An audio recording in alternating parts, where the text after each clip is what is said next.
হ্যাঁ দূরের থেকে দেখি।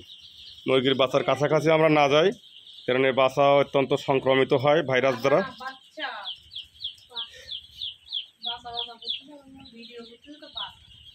হ্যাঁ, এই মুরগির বাচ্চা ভাইরাস সংক্রমিত হয়। আমরা যতটা কাছে না যেতে পারি ততটাই ভালো। আজকে কয়েকদিন হচ্ছে হারুন ভাই এই বাচ্চার বয়স? 4 দিন হচ্ছে। আজকে এই নিয়ে মোট 4 দিন হচ্ছে বাচ্চার বয়স। দেখেন বাচ্চা কতটা মানে ভালো আছে, সুস্থ আছে।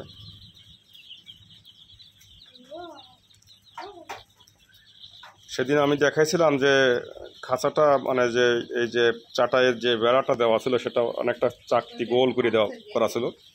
আজকে সেটা আর একটু পরিসরটা বড় করে দেওয়া হয়েছে।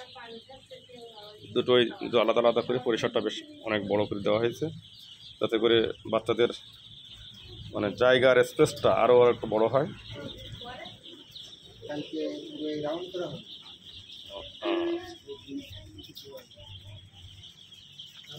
আমরা প্রথম দিন যতটা দেখছিলাম, আজকে 3-4 দিনের মধ্যে প্রত্যেকটা মুরগির পাখনায় পালক এসে গেছে।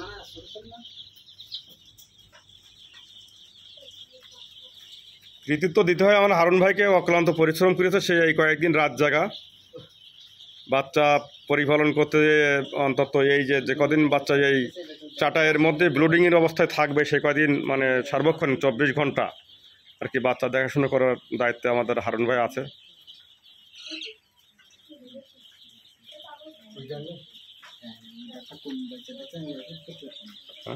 কি ডাক দিচ্ছে?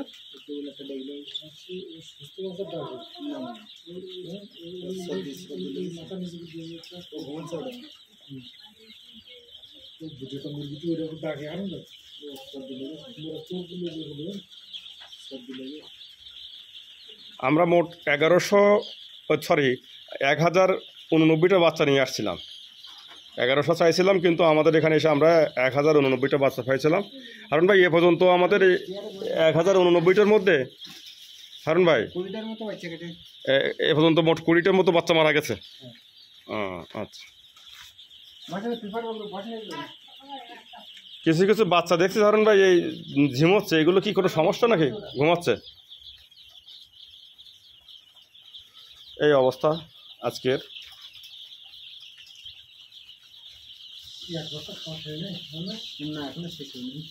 ও খাদ্য কয় বস্তা দিছিল? 2 বস্তা না? 2 বস্তা খাদ্য ওটা মারা গেছে? ও তো মারা গেছে।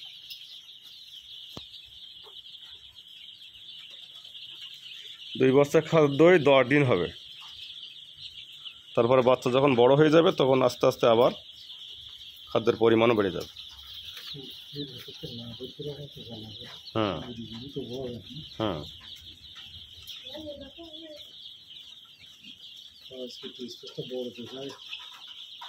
হ্যাঁ, বাচ্চা তো বেশ ফটো আছে।